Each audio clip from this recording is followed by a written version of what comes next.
Expect everything from smooth sailing to a hard and bumpy ride. Working with an employer. Remember, an employer is the one who is paying you their hard-earned money, and as such, they have the right to demand the most excruciating demands of anyone. Working with an employer basically, or with a client, basically means that one has to have a rapport with this employer or with this client. One has to be able to profile this employer or this client so that one knows exactly what you're working for or what you're working with. Profiling is something that is fairly fundamental in the works of an architect. We need to know who they are. We need to know their lifestyle. We need to know their future. We need to know their past. In short, we need to know everything about them because at the end of the day, we are creating something for them. The last thing that an architect needs to do is designing for himself. Unless you are your client, then you build for yourself. But one thing that we have to remember, that we are building for someone else. So our aesthetics may not necessarily be the aesthetics of the client. Our use may not necessarily be the use of the client. One should never assume that because we live a certain manner in a certain way, that our clients do so as well. This is good if the client is somewhat like you, if they come from the same class level as you, if they come from the same educational level as you. But in most cases, our clients come from a far different background, and we need to know that background. They may be rich, they may be middle class, they may even be working class. Regardless of what class they come from, we need to understand who they are. Because the worst thing an architect can do is providing unnecessary space or missing out necessary space simply because the architect doesn't know that these spaces are what the clients need. I've worked with clients from, say, the opposite spectrums, from fairly struggling couples all the way to very wealthy families. And the unique idea, the unique thing of working with these people is that all of their needs are different from one another. I never experience a similarity between clients. I have clients who would normally ask for materials and equipments and specifications that is unheard of in terms of the spectrum of cost. You may necessarily look for a toilet that probably costs only $4 or $5, but then you have clients who are willing to spend $1 million on a bathtub. So we need to know basically what these things are. We are, remember, building for that client. At the end of the day, a client that is happy will eventually result in a practice that is thriving.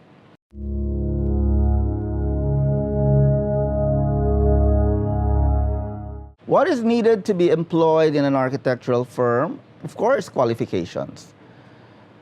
A person may not necessarily have the right degree. A person may not necessarily have the diploma, but at the end of the day, they are qualified, then that person is employable.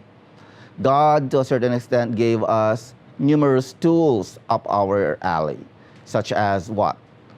The tool of communication, the art of communication, that people are able to talk. They're able to talk about themselves. They're able to convince others about their ideas and their thoughts. Skills, the fundamental skills that you need to be able to practice in this profession. These skills may not be perfect. These skills may not be excellent. You may not even know the skills. But as long as you're willing to learn and as long as you're willing to have an open mind, then to a certain extent, the avenues for success is there. Creativity and imagination. In architecture, you need creativity. You need imagination. You need to be able to translate creativity and imagination into form, into paper.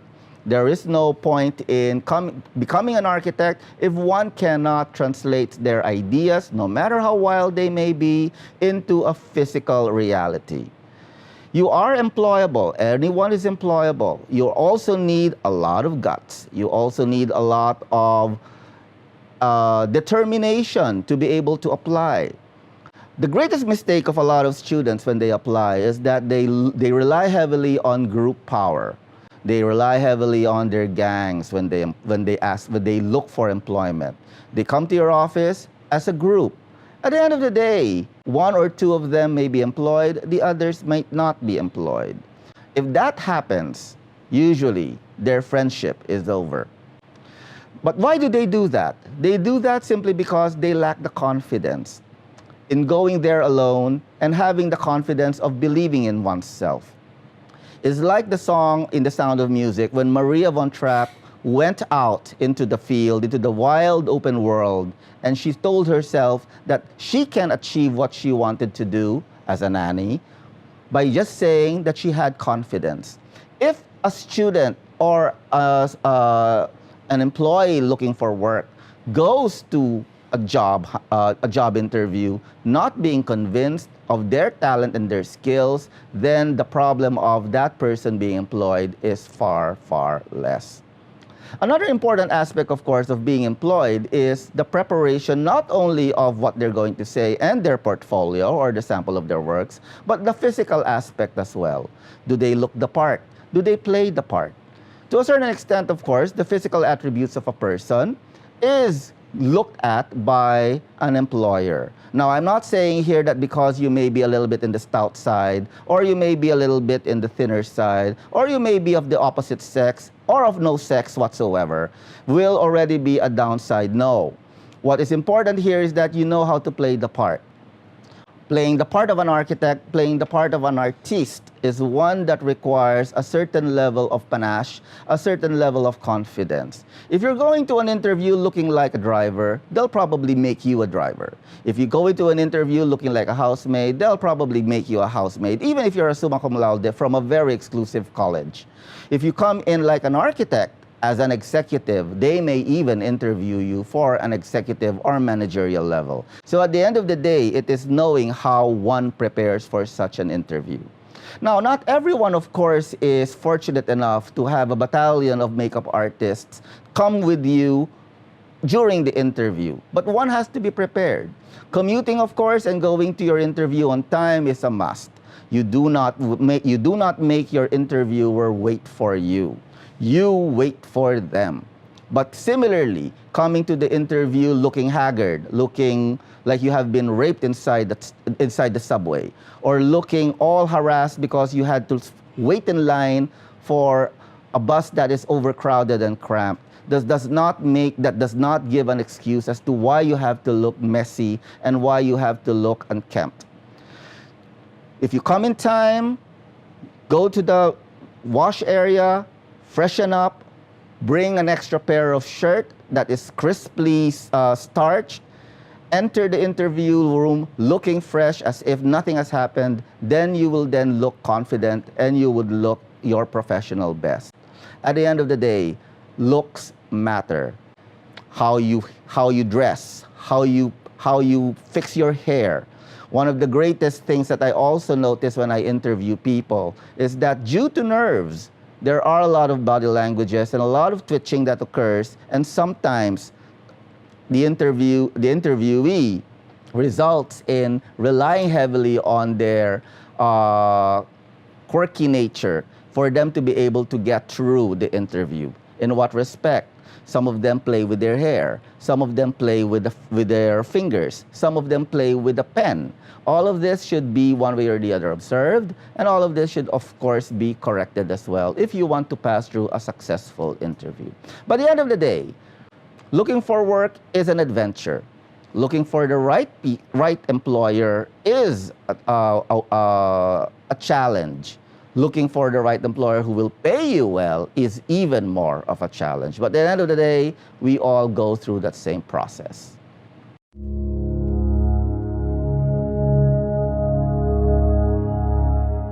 What are the benefits of working in the employer? Well, of course, you will be paid. That's the most important thing. At the end of the day, you'll get a salary.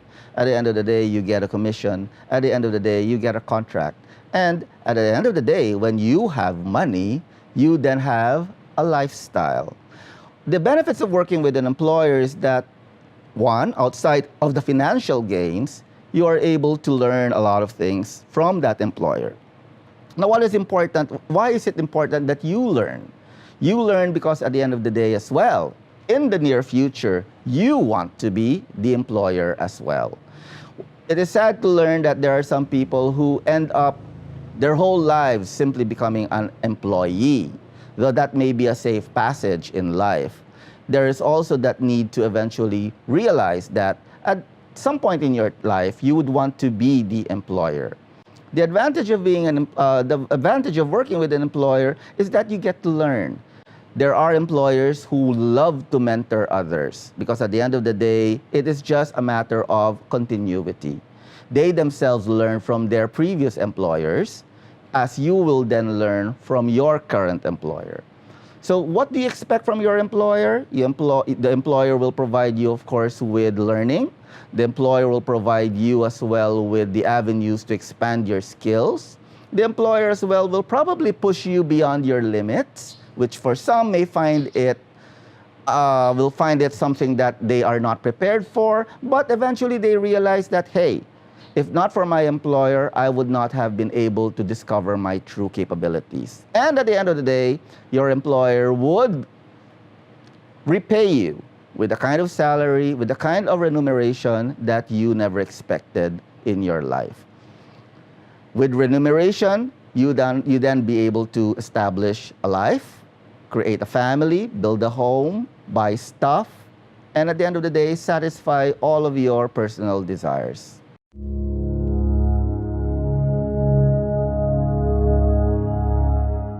Well, at the end of the day, how do you take advantage of an employer?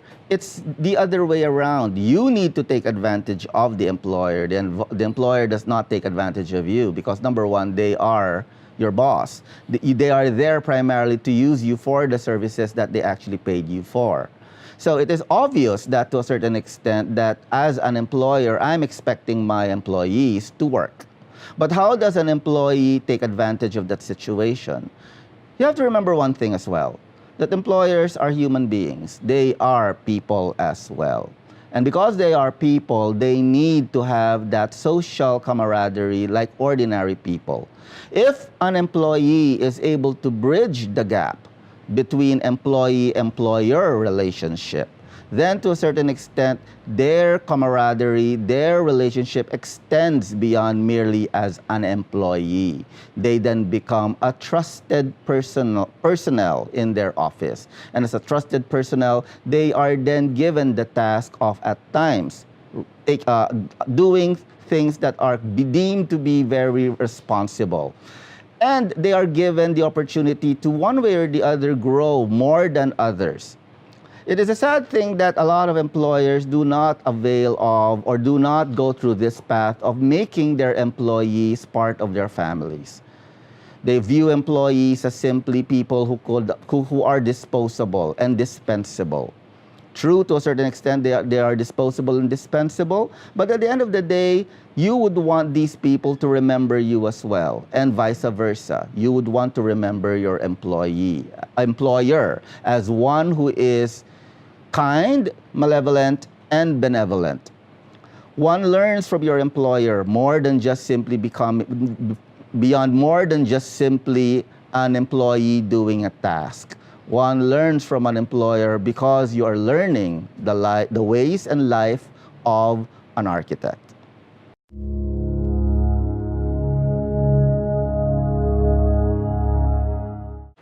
An employer is the shining light of any organization. He is the one who sets standards. He is the one who sets policies. He is the one who sets direction to where a company goes. An employer is the one who is able to understand as well the strengths, weaknesses, opportunities, and threats of every employee.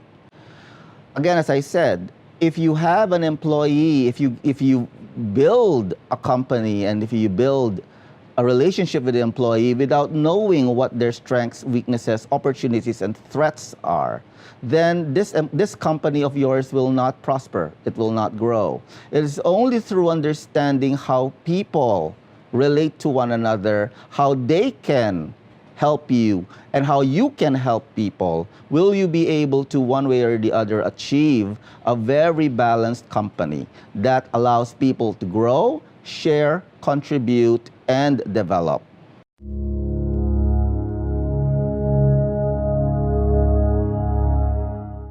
Well, again, you gain mentorship by basically mimicking and copying what your employer does. And you do so by, number one, showing them your capabilities and showing them that you are a trustworthy, capable individual. Now, once they see your talent and they see your skills and they see your, to a certain sense, a certain level aggressiveness in wanting to become someone, then they take you into their wings. And when they take you into their wings, you then become their protege. Being a protege is the most important and crucial thing in anyone's career, because by being a protege means that you are made to become the replica of that person. If that person is successful, you as a protege becomes his alter ego. You are now able to speak on behalf of that person. You are now able to decide and act on behalf of that person. Because to a certain extent, that person is you, and you are a manifestation of that person. So gaining mentorship means becoming a protege. So that at the end of the day, when that mentor is gone, you are now the new mentor, training a would-be mentee.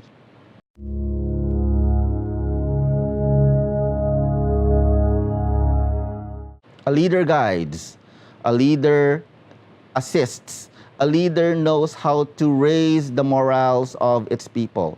A leader knows how to achieve the impossible. A leader knows how to inspire its people to grow better. A leader is understanding. A leader is compassionate, and a leader is passionate. A boss demands. A boss dictates. A boss does nothing but state what needs to be done, and when there are failures, blames everybody else. A leader knows how to take the cudgels of the problems by saying mea culpa. A boss usually blames others but never themselves.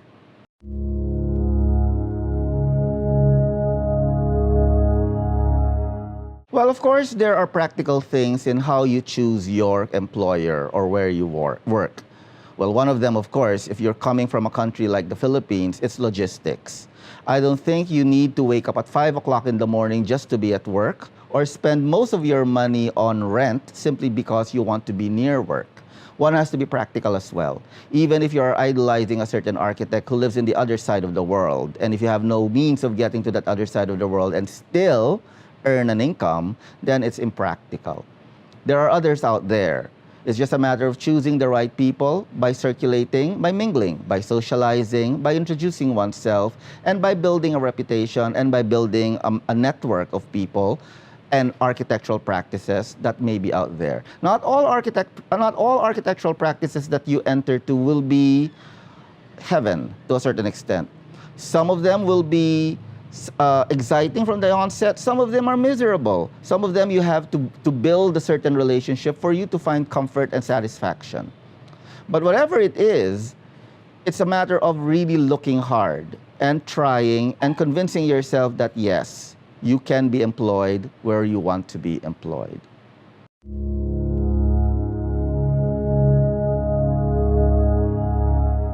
When you start working for an architectural practice, there will be an opportunity for you to work directly with your mentor. There will be an opportunity for you to work directly with your boss or with the principal. By working directly with the principal means that there is trust built between the principal and you, faith in what you're able to create, and trust in the skills and talent that you have. Working closely with this mentor or with this architect or principal means that you are in the inner circles of this work group. This is a very close symbiotic relationship between employer and employee. The thoughts, the train of thoughts of the architect translated and transferred to the employee to create a physical form is a close symbiotic relationship. If working with an employer is detached, and when I mean detached, wherein the only thing that an employer gives you are instructions without checking up on you, and without you being able to approach your employer regarding certain issues of the project, then there is something wrong. There is a wall that is being built between the employer and the employee. At times, when this is created, employer feels that they are like gods and that they are perfect and that they don't need the assistance of the employee. Remember, any architectural practice requires both the one who thinks and the one who works. The head who creates the ideas and the hand who creates the images. They have to work side by side.